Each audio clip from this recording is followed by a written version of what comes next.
Title: Under the Awning. By Jumper. Jumping Spider. I smelled the rain before I saw it. Sharp and heavy, like the world was about to get very wet and very stupid. Great.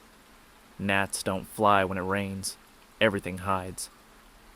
I've been trailing one particularly clumsy specimen near the garden hose, practically tasting its poor life decisions, when thunder rolled in like a warning growl. I paused, calculated wind velocity, assessed cloud density, my abdomen tingled. Yep, incoming. The first drop slammed down like a boulder, splattering my perfectly groomed forelegs. I bolted. One leap, two, then a scrambling climb up the side of the giant metal beast parked by the house. One of those unmoving human contraptions that collects leaves and old memories. It smelled faintly of gasoline and rust. Perfect. I nestled into the curve of the back tire, just under the awning. Dry. High ground, no wind, safety, for now. Then she appeared, boots squelching, jacket hood dripping, shoulders hunched like she was carrying the whole sky. She ducked under the awning with a sigh and dropped into the folding chair next to the vehicle. Not in a hurry, just settling. I saw her. More critically, she saw me. Her eyes widened slightly. She blinked at me. Not the scream blink, the curious kind. I held very still. "Well, hey there, little guy," she said softly, like we were acquaintances meeting at a bus stop. I twitched one leg in greeting. Polite. Reserved. I am, after all, a gentleman.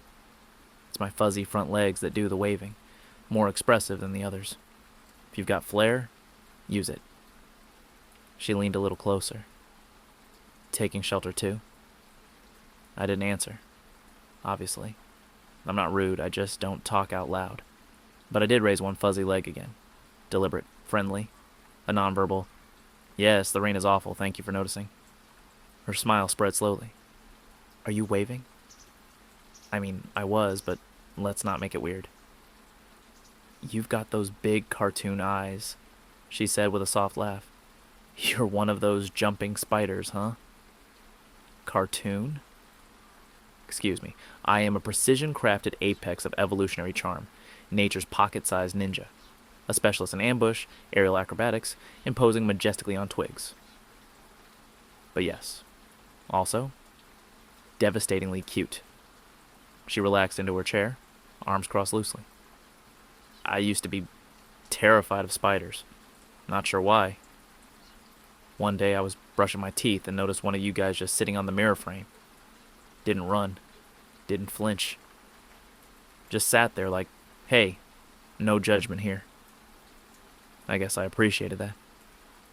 She smiled at the memory, and I brushed my face with both front legs. A little self-care, a little nerves, a little I acknowledge your strange, vulnerable story and offer you mutual dignity in return. She tucked her legs up in the chair and tilted her head toward me, thoughtful. "I'm going to call you Jumper," she said. I froze. Not out of fear. Just confusion. Jumper. That was new. I've been called many things. Eek, haha, oh no, and gross among the top contenders, but never something meant for me. A name. Mine. I sat taller. Jumper. I liked the way it landed. I scooted forward carefully. Just a few steps along the rim of the tire. Close enough to be bold. Far enough to be polite. She didn't move away. "Brave little guy," she murmured. Or just very trusting. She reached slowly, one hand, palm down, stopping halfway between us. No sudden motions, no assumptions. I tilted my body to one side, then the other. Watched for tension. Sensed none. So I jumped. Not onto her, of course. Onto the plastic armrest near her elbow. Just close enough to make my point. She blinked, then smiled again. Not surprised, just pleased. We sat like that for a long time. Me, perched and alert. Her, relaxed but watching me with the same quiet attention I used on prey. The rain softened into a whisper.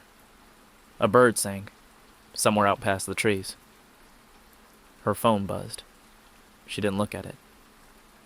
After a while, she stood, stretched her arms overhead, picked up her unread book and tucked it under one arm. She glanced at me one last time. "Thanks for the company, Jumper," she said softly with a little nod. And then she walked away. Squish, squish, no rush. I stayed on the armrest a bit longer, then hopped back to the tire, watching droplets trail like silver beads off the awning edge. She named me. Not as a joke, not as a warning, as someone worth knowing. And for a spider, that's everything.